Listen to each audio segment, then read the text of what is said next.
I'm going to finish with my story. So I've always felt like an imposter. I moved to Dubai because I worked for the BBC when I was in the UK, and we wouldn't give me a staff job after 3 years of being a freelancer. This is a true story. I went onto a TV show called Blind Date in the days when reality TV was just starting. 20 million people saw me win that show. I went back into the BBC the next day. I was working as a news reporter, and I said, "What do you think?" And they sacked me. It's true. They said, "Clearly your direction is elsewhere. We don't think you should stay here." I was hoping they'd say, "We think you're great. Let's give you more opportunities." That's not what happened. So that's me, very small. But as I went through my career, I got better and better at doing my stuff. Hosting Dubai Rugby Sevens to, I've worked with over 1 billion people seeing me on big screens around the world, including working with James Brown, the godfather of soul. So the stuff that I've done has been pretty big. And for me, it's been a revelation, very exciting. I effectively became unstoppable until the pandemic. And everything stopped. I don't know how many people experienced this. And for many people, you never experienced it. Yeah, you work from home, that's fine. Or maybe you take a bit of a cut in salary until we work it out, but you get to see more of your family. Imagine if you had nothing coming in, and the whole world just stopped moving. Really scary. That was me. My entire career was based on positioning myself as the best that I could be in entertainment, and nobody wants live entertainment for 2 years. So what do? I had to keep working. I've got a family there that needs feeding, school fees. They're not cheap.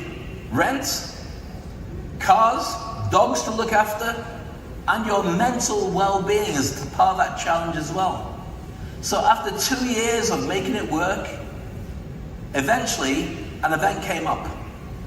And I was offered, in fact I knocked on doors to get the door opened, the World Club Cricket, the T20 ICC cricket. Did anyone see that on TV? Because there's something like 1.3 billion people watched it, but none in this room again. You're going to go home and Google Spider-Man as I seen we left it, and Darth Vader, forget it. So that was me.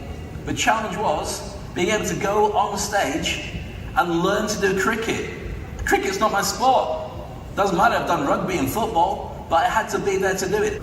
Okay, so that night, after doing my first cricket match, 4:30 in the morning on October the 21st, 2021, I'm getting back into it. I've got about 8 matches to go. Done the first one, it's kind of okay. The phone rang at home.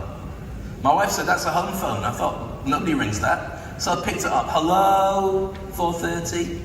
And it was St. Mary's Hospital in Leeds in the UK. And the doctor said, "Your dad's got COVID, he's going to die." There's nothing we can do. He's got complications anyway. We've given as much oxygen as we can do. He's not going to make it. Can you ring around your family and friends and get them there? So I rang my family. For them in the UK, it's 1:30 in the morning. And I got a nurse who had Zoom on her phone to be able to get me to say goodbye to my dad. And shortly after, he was gone.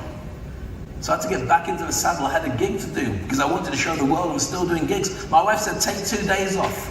So I took 2 days off. And it was brutal. But then I went back to work because I had to make it work. And I got Max to do the rest of my gigs. What's a life lesson for this? Life lesson for me, it's not what happens to you, it's what you choose to do next. You've got AI, you've got other challenges, things that are going to hit you, things you've not even thought about. But prepare for them, and when they come, think big and get the solutions that you need to make them work. So what did I do? Well, first of all, I decided that I'd teach everybody to become unstoppable. So if you follow what I shared with you today, you'll be unstoppable too. Give yourselves a round of applause for being unstoppable. And the other thing I did was I created a thing called the Industry Icon Program, when I showed people around the world how to position themselves as the best in their industry and grow their brand, and create a community so nobody should ever be on their own ever again.